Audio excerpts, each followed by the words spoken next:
And Davey, I mean, obviously they're not there yet.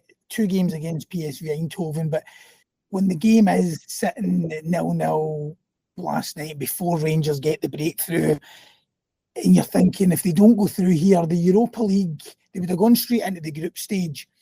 So you would have had 20 odd days before that draw. I mean, how deflating would that have been? And also just being involved in Europa League. Since Steven Gerrard arrived 4 years ago, Rangers have done so well in that competition. You just feel it's a bit, it doesn't quite do it. It doesn't get the juices flowing anymore, the Europa League.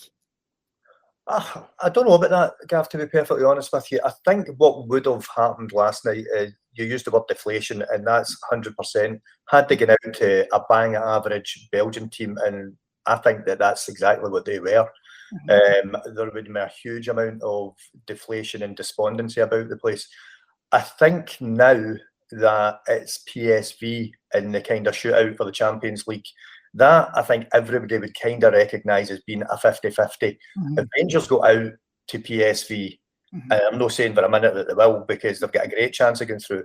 Yeah. But if they go out to PSV, there's no real kind of shame in that because of the amount of money that they've spent in the summer, the quality that they've got.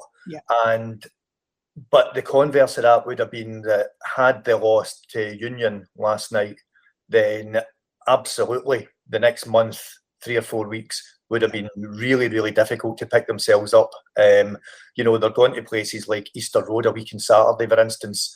You know, if they were to have lost that or drop points there, for instance, and I'm not saying that St Johnstone's going to be a walkover, but I would think that they should win that game at the weekend. I just think that it would have been a really, really difficult 3 or 4 weeks for Van Bronckhorst if he had lost that game.